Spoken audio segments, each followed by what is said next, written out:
I color this. Yep. This. Okay. Let's review. The last time we studied about the land vehicles. Can you tell me which are the land vehicles here? Can you point where the tricycle is? Where's the tricycle? It's right here. How about the train? It's right here.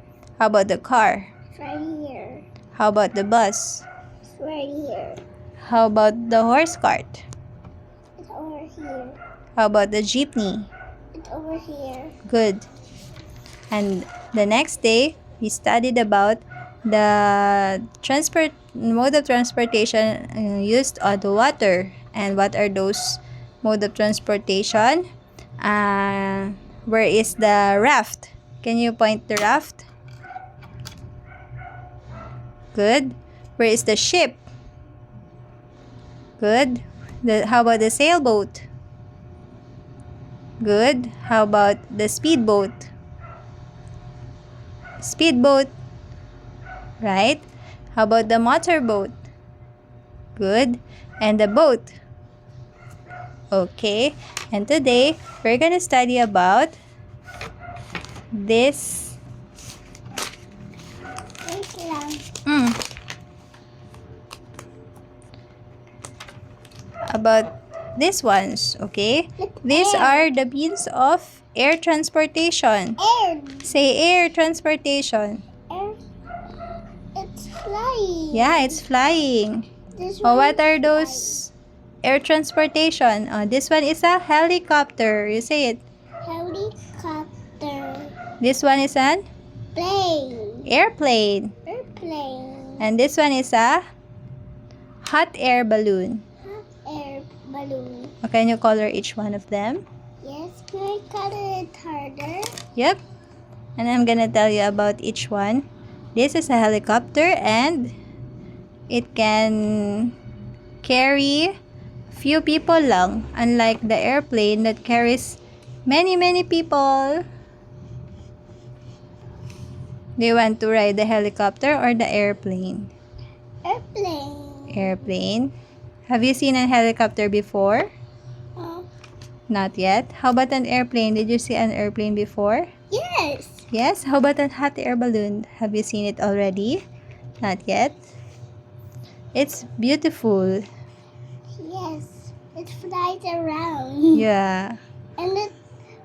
Remember I watched Peppa Pig when Peppa Pig rides that and it got stuck on a tree. Oh.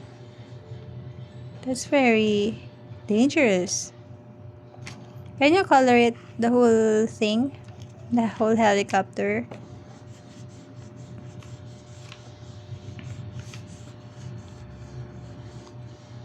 When Peppa Pig rides that, it got stuck on a tree. What did she do? Nothing. Color the airplane.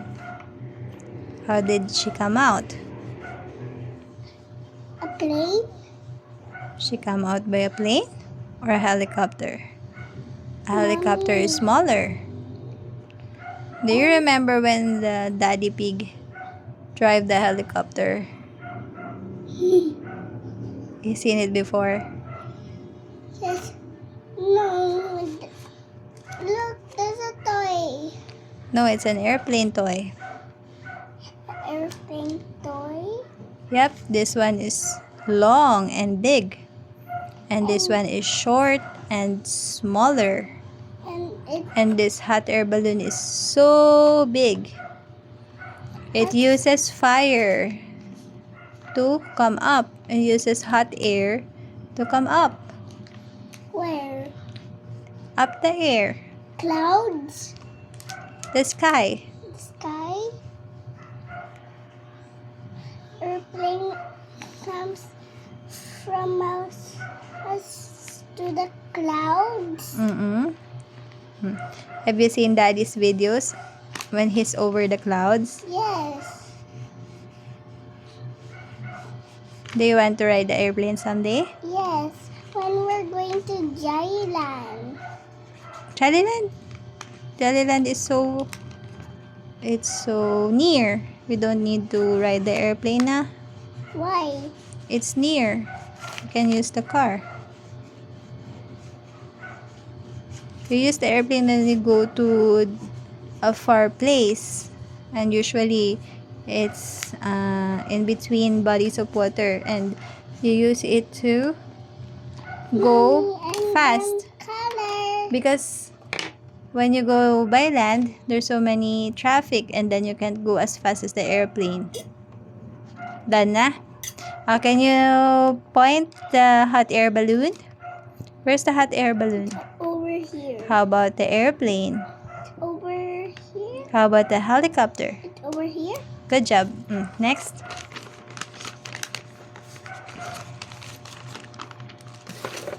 Next, we're going to study about the worker to the transportation. Can you identify each of these workers, Isa? Yes. This one is a bus driver. And this one is a pilot. And this one is a sailor. Can you say it? This one is a... What's this? Bus driver. Yes. And this one is a... Pilot. Pilot. And this one is a sailor. Sailor. One more. This one is a... Mommy, where's my pen? Here. Wait a minute. You won't answer pa. You will match each of the workers to the mode of transportation that they're driving. Do you know na? The bus driver drives what? What does the bus driver drive? The? Bus. Good. How about the pilot? What does the pilot drive? The plane. Airplane. Yeah. How about the sailor? What does the sailor drive? The boat. The sheep. The sheep. Can you tell me again? What's this? Who's this? A bus driver. This one is a? Pilot. This one is a? Sailor. Sailor drives the? Ship. Yeah. And the pilot drives the? Mommy, I go get more water. Done na tayo.